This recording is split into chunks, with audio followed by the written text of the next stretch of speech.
Alerte de mai 2019. Bienvenue à l'écoute du magazine audio Alerte numéro 5 de mai 2019. Nous vous présentons l'actualité du mois en matière fiscale, juridique et sociale.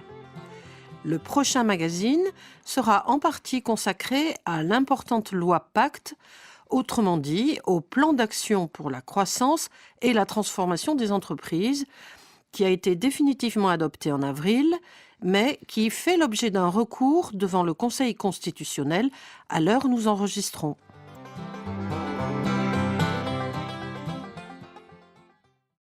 Passons d'abord en revue l'actualité fiscale. BIC, déductibilité des cadeaux d'affaires de faible montant. Les cadeaux offerts par l'entreprise à ses clients représentent une charge déductible des bénéfices imposables lorsqu'ils sont effectués dans l'intérêt direct de l'entreprise. Si le cadeau ne dépasse pas une valeur de 69 € TTC par bénéficiaire, seuil fixé depuis 2016, ou que ce cadeau est spécialement conçu pour la publicité, avec inscription publicitaire apparente et indélébile, aucune déclaration particulière n'est à produire. Dans ce contexte, un député a signalé au gouvernement que cette somme de 69 € TTC apparaît manifestement insuffisante aujourd'hui pour financer ces cadeaux de fin d'année qui visent à maintenir de bonnes relations commerciales avec les clients et les fournisseurs. Aussi, il a demandé dans quelle mesure ce montant de 69 € TTC pourrait être porté à 100 € TTC pour tenir compte de la réalité du coût de la vie en 2019. Le gouvernement a répondu qu'il n'est pas envisagé de porter ce seuil au-delà de ce montant qui apparaît comparable à ceux adoptés par d'autres États membres de l'UE. Mais il fera l'objet d'une actualisation au 1er janvier 2021 car il est réévalué tous les 5 ans pour tenir compte de l'évolution du coût de la vie.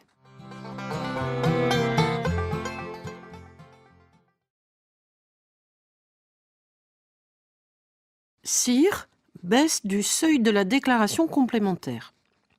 La Direction générale des finances publiques vient d'annoncer une mesure de tolérance pour 2019. Les entreprises réalisant moins de 100 millions € de dépenses de recherche sont dispensées de l'obligation de dépôt de l'annexe décrivant la nature des travaux en cours en 2019.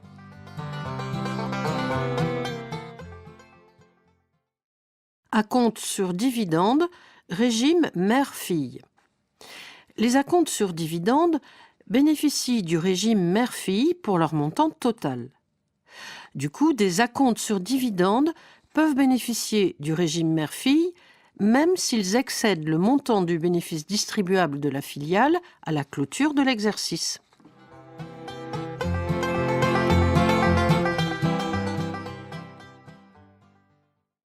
Revenu mobilier, remboursement d'apport de titres. Les associés d'une société peuvent obtenir le remboursement de leurs apports en franchise d'imposition dans le cadre d'une réduction de capital non motivée par les pertes. Pour cela, il faut que la répartition se fasse effectivement sur les apports et non sur les autres postes qui constituent des fonds propres de l'entreprise.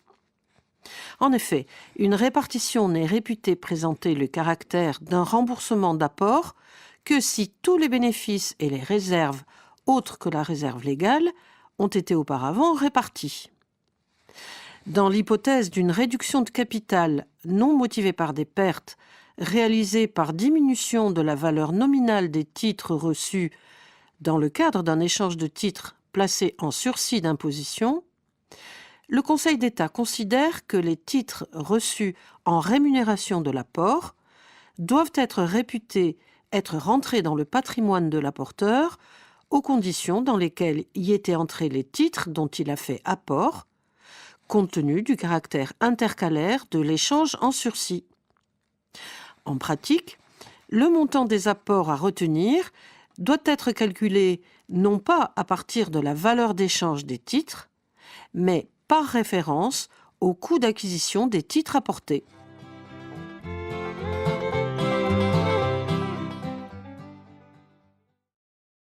Dividende d'une URL et abattement de 40%.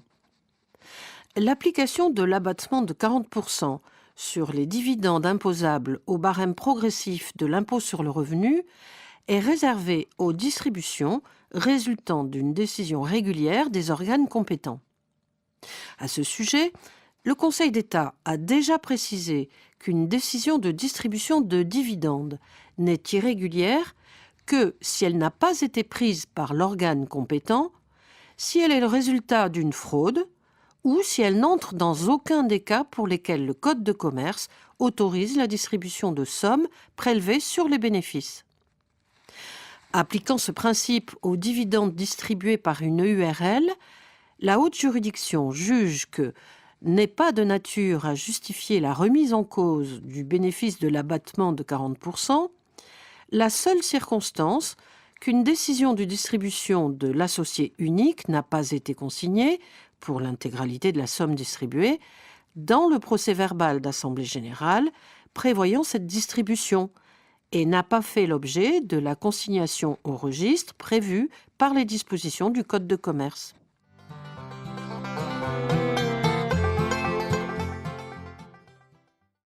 Plus-value, titre de PME. Lorsque le contribuable a exercé l'option globale pour le barème progressif de l'impôt sur le revenu, les plus-values de cession de titres acquis avant le 1er janvier 2018 sont réduites selon le cas d'un abattement proportionnel de droit commun ou renforcé s'agissant des titres de PME souscrits ou acquis dans les 10 ans de leur création. Cela étant, le bénéfice de l'abattement renforcé est soumis notamment à la condition que la société n'accorde aucune garantie en capital à ses associés ou actionnaires en contrepartie de leur souscription. Selon le tribunal administratif de Cergy-Pontoise, l'existence d'une garantie en capital s'apprécie au moment de la souscription des droits cédés. Un contribuable ne peut donc pas bénéficier de l'abattement renforcé dès lors que le prix de cession des titres était garanti lors de la souscription sous forme d'un prix minimum égal au prix d'acquisition. La circonstance que cette garantie avait une durée limitée dans le temps est sans incidence dès lors qu'elle existait au moment de l'achat de titres.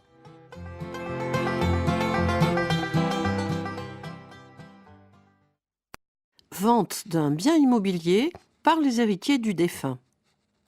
Concernant le calcul des droits de succession lors de la vente d'un bien immobilier par les héritiers du défunt, une députée a demandé au gouvernement s'il était possible que soit porté à l'actif de la déclaration de succession non pas le prix de vente commission incluse, mais le prix hors commission, correspondant à la valeur vénale du bien. Il lui a été répondu négativement. L'assiette taxable d'une succession n'a pas à prendre en considération l'utilisation postérieure que l'héritier ou légataire fera des biens reçus, laquelle résulte de sa seule volonté. Il n'est donc pas envisagé de déroger à ces règles de principe.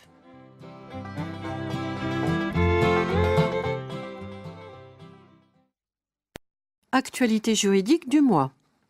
Loi Pacte. Les députés ont définitivement adopté le 11 avril le projet de loi relatif à la croissance et la transformation des entreprises, riche de plus de 220 articles touchant des domaines variés. La publication de la loi est retardée par la saisine du Conseil constitutionnel le 16 avril. Non-inscription d'associés au registre du commerce et des sociétés.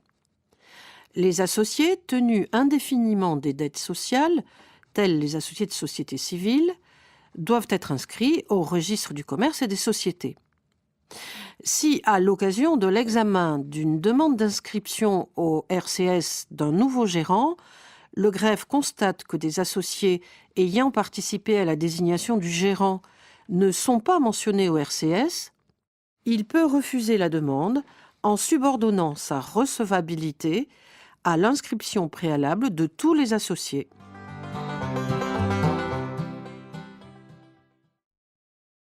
Juste motif de révocation d'un dirigeant. Le juste motif de révocation peut résulter d'une faute commise par le dirigeant. Il se définit également en fonction des conséquences que le comportement du dirigeant peut avoir pour la société.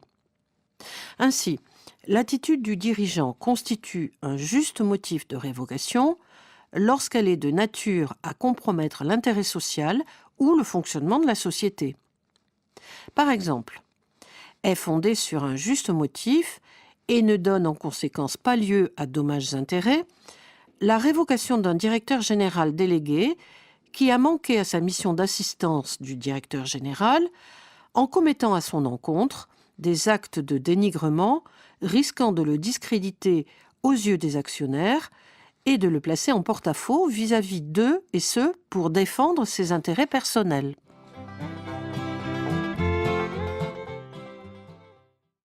SAS devenu unipersonnel, révocation du président. L'associé unique de société par action simplifiée, devenu unipersonnel, peut décider unilatéralement de révoquer le président, même si les statuts imposent une révocation par une assemblée générale convoquée par le président. À noter que ce principe peut, à notre avis, être étendu à toutes les décisions qui, selon les statuts, sont prises en assemblée générale convoquée par le président. Si la SAS devient unipersonnelle, les décisions peuvent être adoptées par l'associé unique. En effet, toutes les clauses des statuts impliquant plusieurs associés sont écartées puisqu'elles ne peuvent pas être exécutées.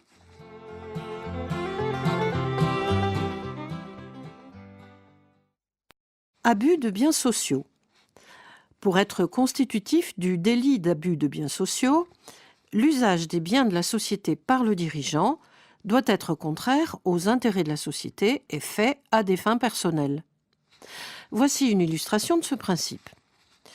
Une cour d'appel a condamné pour abus de biens sociaux le dirigeant d'une société spécialisée dans la sécurité qui avait acheté au moyen de fonds sociaux 9000 bouteilles de champagne pour près de 132 000 euros. Elle a relevé que ces achats ne pouvaient être considérés comme des cadeaux à la clientèle, les clients contactés ayant déclaré n'avoir jamais bénéficié de tels présents, et que la consommation de bouteilles de champagne au sein de la société ou leur utilisation comme cadeau à des salariés ne pouvait être considérée que comme marginale compte tenu de l'objet de la société. Elle en a déduit que ces achats devaient être considérés comme ayant été faits à des fins personnelles. Cette décision a été approuvée par la Cour de cassation. En l'absence de justification de leur caractère social, les dépenses de réception et de cadeaux d'affaires ainsi engagées par le dirigeant au moyen de fonds sociaux l'ont nécessairement été dans son intérêt personnel.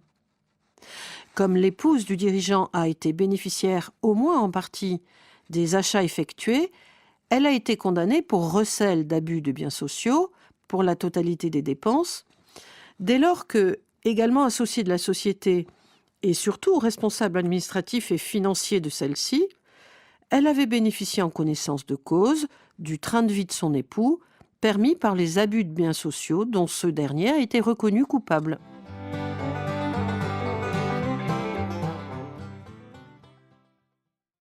Abus de majorité.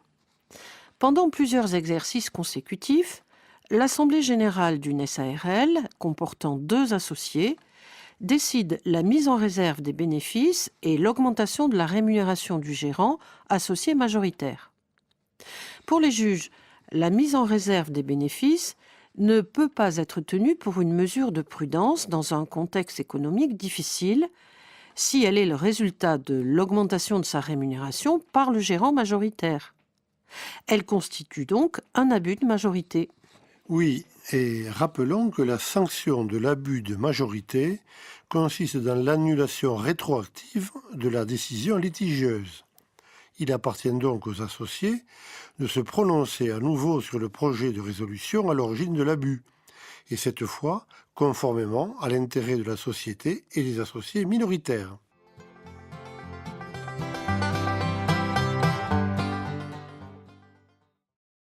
Cession de droits sociaux. L'acquéreur de droits sociaux ne peut plus contester la situation comptable nette sur la base de laquelle le solde du prix doit être révisé quand la garantie consentie par le cédant pour les éléments contestés est expiré. Dans un tel cas, l'acquéreur sera condamné à payer au cédant la somme qu'il réclamait.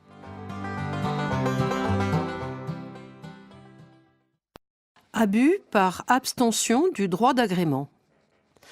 Projetant de partir à la retraite, un associé d'une société en nom collectif exploitant une pharmacie informe son unique co-associé qu'il souhaite céder ses parts et qu'il a fait appel à un mandataire pour trouver un acquéreur. Sans motif valable, le co-associé restant garde alors le silence pendant 6 ans sur toutes les propositions de rachat des parts de son co-associé qui lui sont soumises, empêchant ainsi toute cession.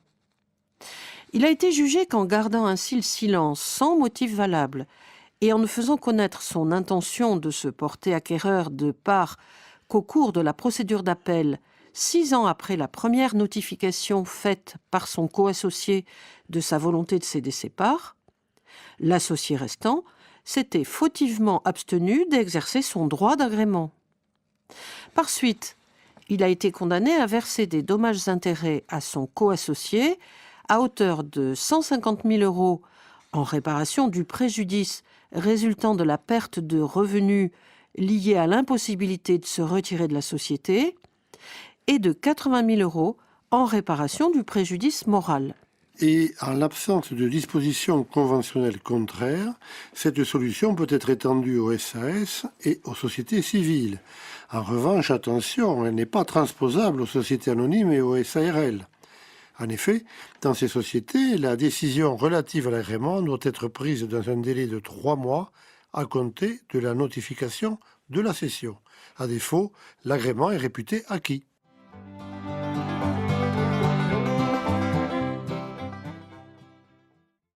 Apport partiel d'actifs à une filiale nouvelle.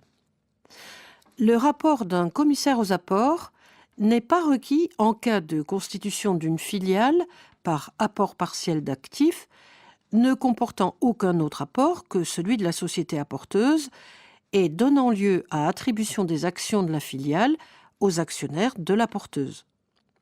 En pratique, une telle opération est réalisée sur la base des valeurs comptables. L'attribution des actions aux actionnaires étant proportionnelle à leurs droits dans le capital de la porteuse, l'opération est neutre pour eux.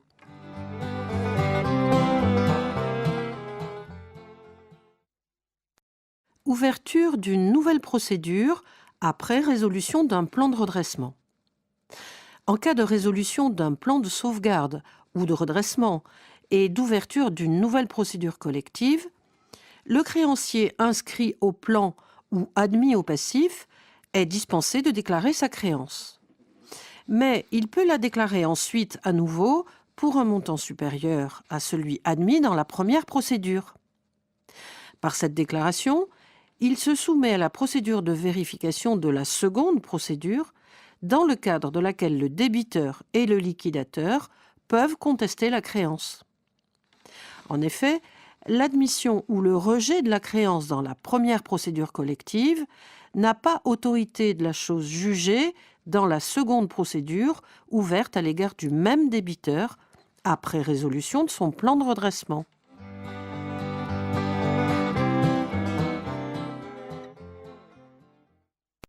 Extension de la liquidation judiciaire. Voici une nouvelle illustration de confusion de patrimoine entre deux sociétés qui justifie l'extension de la liquidation judiciaire de l'une à l'autre. Tout récemment, l'extension de la liquidation judiciaire d'une SARL à la SCI qui dit louer un local d'activité a été justifiée par la réduction de la surface louée sans indemnité ni modification du loyer. De même, de telles relations anormales seront relevées entre une société en liquidation judiciaire et celle qui lui donne des locaux à bail dans un cas de hausse anormale du loyer ou en l'absence de recouvrement de loyers impayés sans contrepartie.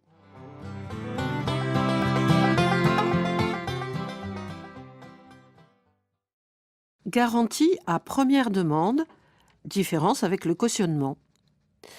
Le dirigeant d'une société signe un acte intitulé « Garantie à première demande » pour garantir le paiement d'une dette de sa société envers un fournisseur. Ce dirigeant est ensuite poursuivi en exécution de son engagement après la mise en liquidation judiciaire de la société débitrice. Il refuse alors de payer. Il soutient que cet engagement, qui porte sur l'obligation de la société et est spécifié solidaire et indivisible, est en réalité un cautionnement et il reproche au fournisseur de ne pas l'avoir mis en garde. La Cour de cassation rejette ces arguments car constitue une garantie autonome et non un cautionnement, la garantie qui peut être appelée si le débiteur n'exécute pas ses obligations sans que le garant puisse soulever de contestation. D'autre part, a précisé la Cour de cassation, le créancier bénéficiaire d'une garantie à première demande n'a aucune obligation de mise en garde à l'égard du garant autonome.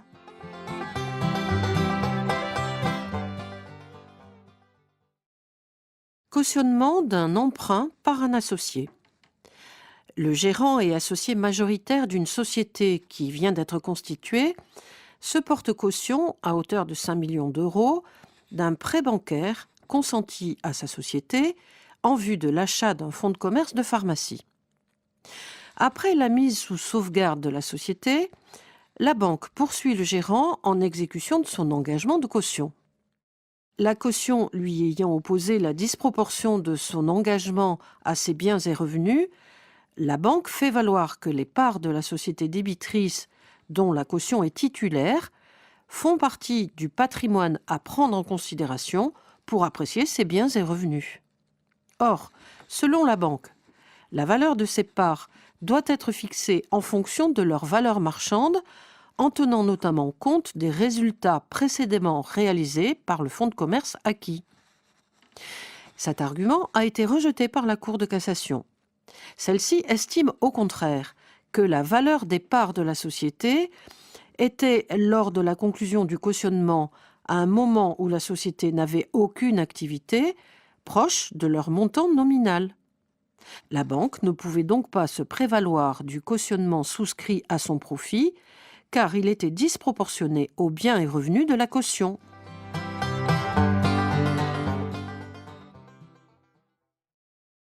Atteinte au monopole des experts comptables. L'activité d'une entreprise de travail à temps partagé, ETTP, consiste à recruter des salariés pour les mettre à disposition d'entreprises clientes qui ne sont pas en mesure de les embaucher elles-mêmes.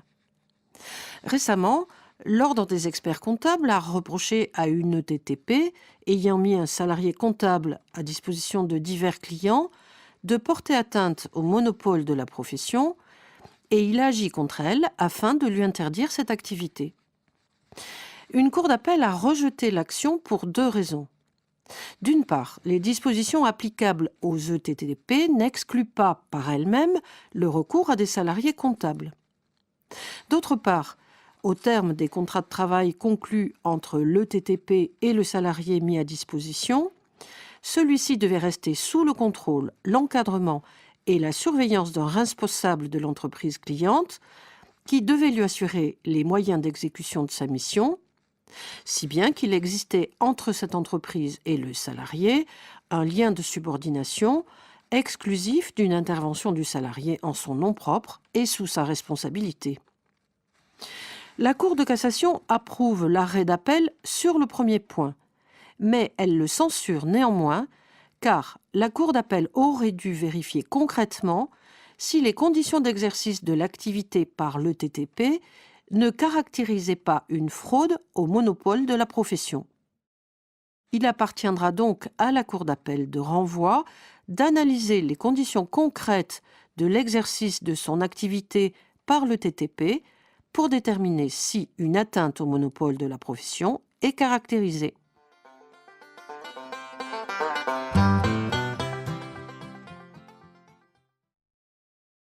Location d'un fonds de commerce, une décision à retenir.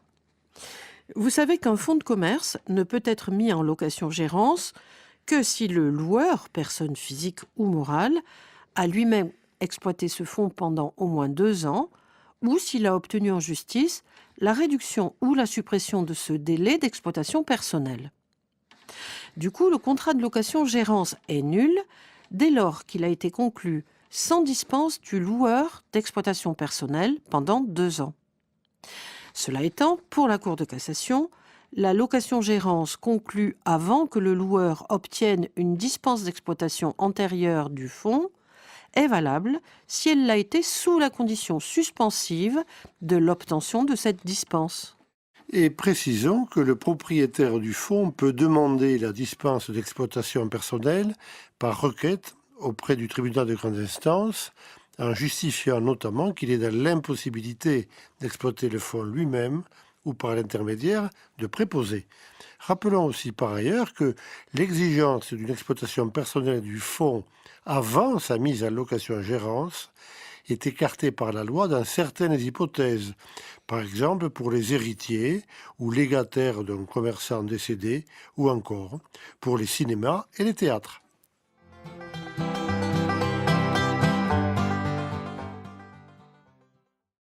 Obligation de délivrance d'un immeuble loué. Un locataire de locaux à usage commercial et d'habitation obtient la condamnation du propriétaire à y effectuer des travaux. Mais en cours d'instance d'appel, le bien est vendu sur adjudication. Pour la Cour de cassation, l'adjudicataire doit être condamné, in solidum avec le vendeur, à réaliser les travaux, dès lors que, depuis son acquisition, il est tenu une obligation envers le locataire de réaliser les travaux nécessaires à la délivrance conforme du bien loué et qu'il ne s'en est pas acquitté. Notez qu'il en serait de même en cas de vente de gré à gré.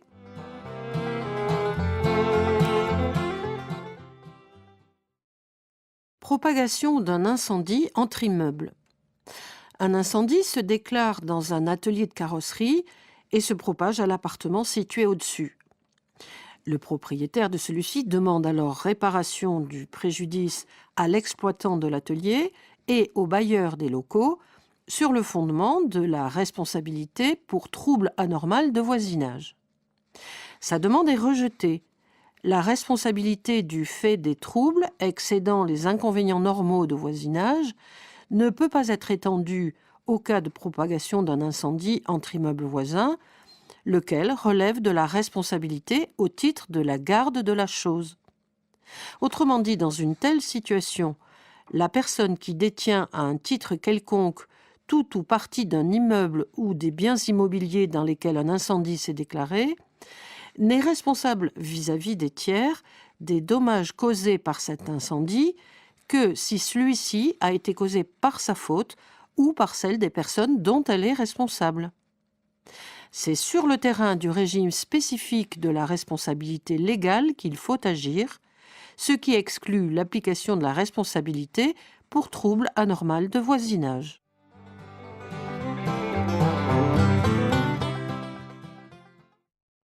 Voici l'actualité sociale du mois. Frais d'entreprise exclus des cotisations sociales. Constituent des frais d'entreprise exclus de l'assiette des cotisations sociales la prise en charge par l'employeur de soirées trisannuelles réservées aux salariés d'un même service pour renforcer la cohésion des équipes et favoriser une réflexion sur leur méthode de travail.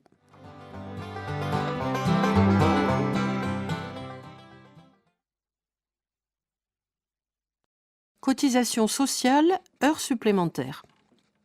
La LFSS 2019 a rétabli le dispositif de réduction de cotisation salariale sur les heures supplémentaires et complémentaires. L'entrée en vigueur de cette réduction, initialement prévue au 1er septembre 2019, a été avancée au 1er janvier 2019 avec, en prime, une exonération d'impôt sur le revenu de ces heures dans une limite de 5 000 € par salarié et par an. Dans ce cadre, l'administration vient de diffuser une instruction interministérielle qui détaille, sous forme de questions-réponses, les principales modalités d'application de la réduction de cotisation salariale sur les heures supplémentaires et complémentaires et répond à un certain nombre de questions en suspens, notamment s'agissant de la déductibilité de la CSG et du calcul de la réduction en cas de rémunération supérieure au plafond de la sécurité sociale. Il est précisé que les heures supplémentaires structurelles sont prises en compte dans le calcul de la réduction. D'autre part, les heures supplémentaires dont la comptabilisation a débuté en 2018 et s'est achevée en 2019 sont éligibles à la réduction. Nous tenons cette instruction à votre disposition sur simple demande par mail.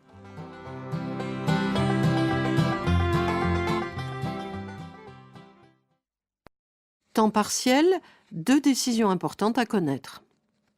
Tout contrat de travail à temps partiel doit notamment mentionner la répartition de la durée du travail entre les jours de la semaine ou les semaines du mois et les cas dans lesquels une modification éventuelle de cette répartition peut intervenir, ainsi que la nature de cette modification, celle-ci devant être notifiée aux salariés 7 jours ouvrés au moins avant la date à laquelle elle doit avoir lieu, sauf exception conventionnelle. La Cour de cassation a précisé la sanction applicable en cas de modification des horaires de travail d'un salarié à temps partiel sans respect du délai de prévenance par l'employeur. Première précision, un seul changement d'horaire isolé sans respect du délai n'entraîne pas la requalification à temps plein dès lors que le salarié concerné n'a pas été empêché de prévoir le rythme auquel il devait travailler et n'avait pas à se tenir à la disposition constante de son employeur. Deuxième précision apportée par la Cour de cassation, si l'employeur peut, avec l'accord du salarié, modifier son contrat de travail à temps partiel, encore faut-il qu'il ne fasse pas un usage abusif de ce droit. Ainsi, le contrat à temps partiel doit être requalifié à temps plein en cas de modification incessante des horaires de travail à temps partiel, contraignant le salarié à se tenir en permanence à la disposition de son employeur.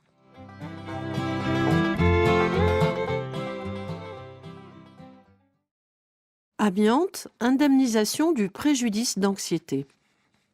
Revenant sur sa jurisprudence, la Cour de cassation décide que l'indemnisation du préjudice d'anxiété n'est plus réservée aux salariés susceptibles de bénéficier de la pré-retraite amiante, mais est ouverte à tout travailleur exposé à cette substance, à condition qu'il justifie de son préjudice.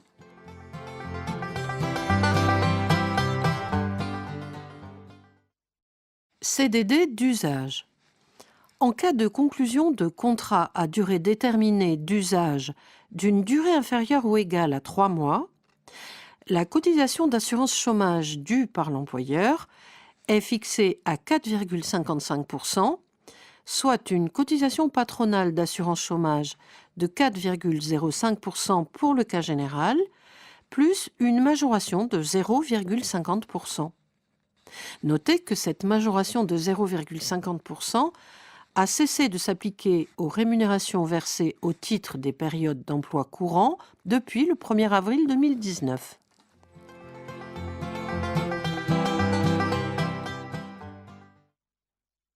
Succession de CDD avec le même salarié. Pendant 3 ans, un salarié a été lié à une clinique par 60 contrats à durée déterminée, séparés de courtes périodes d'interruption, et ce pour occuper, moyennant une rémunération identique, le poste d'infirmier et occasionnellement celui d'aide-soignant. Ces remplacements lui étaient toujours proposés au dernier moment, ce qui l'obligeait à rester à la disposition de l'employeur. Dans cette situation, il a été jugé que le recours à ces CDD avait eu pour objet de pourvoir durablement un emploi lié à l'activité normale et permanente de l'entreprise. D'où la requalification de tous ces CDD en CDI.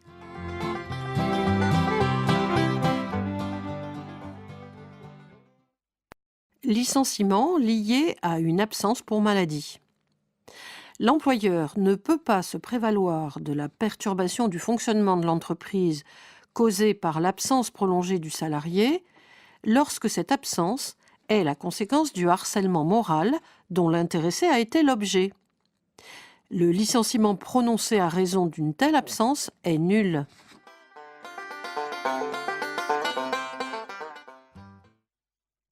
Arrêt pour accident du travail et manque de loyauté. Pendant la période de suspension du contrat de travail consécutive à un accident du travail ou une maladie professionnelle, l'employeur peut seulement, dans le cas d'une rupture pour faute grave, reprocher au salarié des manquements à l'obligation de loyauté. Tel est le cas d'un sportif professionnel victime d'un accident du travail qui ne se prête pas aux soins nécessaires à son rétablissement. Pour les juges, il manque à son obligation de loyauté et commet une faute grave, justifiant la rupture anticipée de son CDD. Une démission donnée sans réserve peut être équivoque. Une démission donnée sans réserve pour convenance personnelle ne procède pas toujours d'une volonté libre, consciente, expresse, claire et non équivoque. En voici un exemple. Un salarié a rédigé sa lettre de démission en même temps qu'un écrit de reconnaissance des faits qui lui étaient reprochés, en présence du directeur, qui a indiqué qu'il allait appeler les gendarmes et porter plainte. Cette démission s'étant déroulée dans un contexte de grande fatigue et l'intéressé s'étant rétracté quelques jours après, il a été jugé que cette démission était équivoque et incertaine, même si la lettre ne comportait aucune réserve et que la démission avait été donnée pour convenance personnelle.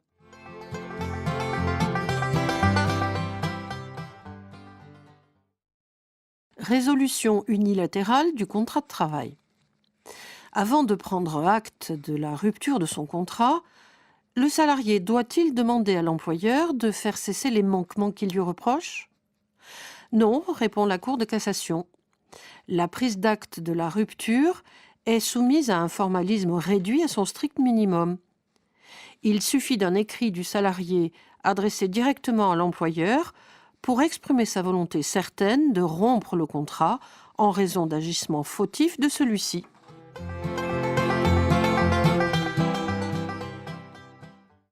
Réduction des responsabilités. L'employeur peut, dans le cadre de son pouvoir de direction, changer les conditions de travail d'un salarié. La circonstance que la tâche confiée à l'intéressé soit différente de celle qu'il effectuait antérieurement ne caractérise pas une modification du contrat de travail, dès lors qu'elle correspond à sa qualification. Cela dit, l'employeur qui supprime une partie des missions du salarié et réduit ses responsabilités modifie de facto son contrat de travail. Est alors dépourvu de cause réelle et sérieuse le licenciement intervenu en raison du refus du salarié de rejoindre son nouveau poste.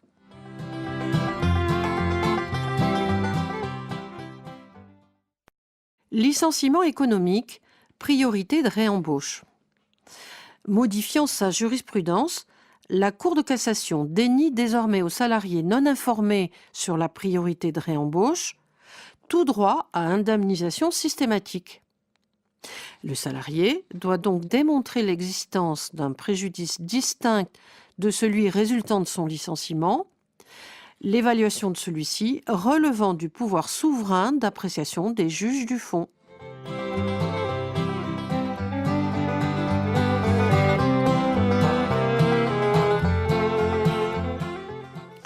Au terme de ce magazine, nous vous remercions de votre attention et vous donnons rendez-vous en juin prochain. À bientôt!